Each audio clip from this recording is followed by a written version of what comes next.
এই শাখা মাছ আসার কারণে নদীতে কোনো মাছ থাকে না। এই মাছ কেউ কেনেও না এবং কেউ খায়ও না।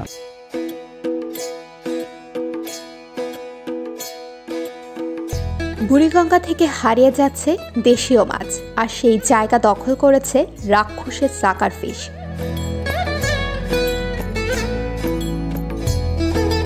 একসময় এই নদীতে প্রচুর মাছ পাওয়া গেলেও বর্তমানে সাকার মাছ ছাড়া কিছুই পান না এখানকার জেলেরা। এই শাখা মাছ আসার কারণে নদীতে কোনো মাছ থাকে না। যে বড় দেরি আছে ওদিকে সব বাচ্চা খাইয়ে ফেলায়। আর এখন তো নদীতে আগে তো এই সিজন আসলে নদীতে মাছ বাঁচত, এখন তো কোনো মাছই দেখা যাচ্ছে না নদীতে। রাজধানীর বুড়িগঙ্গায় গেলে দেখা যাবে চারদিকে শুধু সাকার মাছের রাজত্ব। স্থানীয়রা বলছেন এগুলো দেশীয় সব মাছ খেয়ে ফেলছে, তাই নদীতে সাকার ছাড়া কোনো মাছ মিলছে না। নদীর এত এত সাকার মাছ কোনোভাবে কি কাজে লাগানো যায়, এমন প্রশ্ন ছিল স্থানীয়দের কাছে।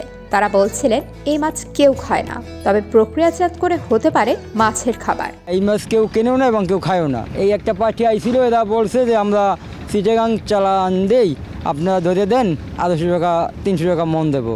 এই কারণে আমরা ধরছিলাম। এখন নেওয়ার মতো কোনো লোক নাই। আর এটা আপনার ওই মাগুর মাছে খাইবো না কি আমরা মোটা আর ওই কাটা আছে, এরই মাগুর মাছে খাইবো না। যে হয়তো শুকাইয়া যদি কোনো পদ্ধতি করিয়া মাছের খাওয়ানো যায়, এইভাবে যদি সিস্টেম করা যায়, এছাড়া কোনো উপায় নাই। সাকার মাছ মূলত মাছ নয়, অ্যাকোরিয়ামের রাক্ষসী সাকার মাছ এগুলো, যা খাবার অযোগ্য। তাই তো এত মাছ জালে বাঁধার পরও সব ফেলে দিতে হচ্ছে।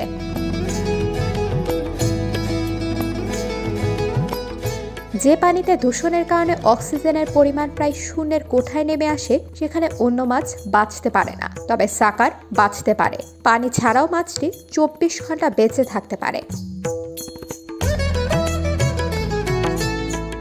সাকার ফিশের আসল নাম সাকার মাউথ ক্যাটফিশ।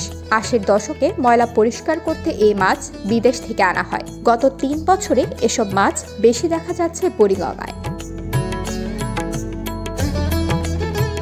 সাকার মাছের পিঠের ওপরে বড় ও ধারালো পাখনা আছে, দুই পাশেও রয়েছে একই রকমের 2টি পাখনা। এর দাঁতও বেশ ধারালো, মুখটা যেন ছাঁকনি। স্থানীয়রা বলছেন এখনই ভয় করে মাছ নির্মূলে পদক্ষেপ নিতে হবে, নয়তো সামনের দিনে বুড়িগঙ্গায় আর কোনো দেশীয় মাছের অস্তিত্ব থাকবে না।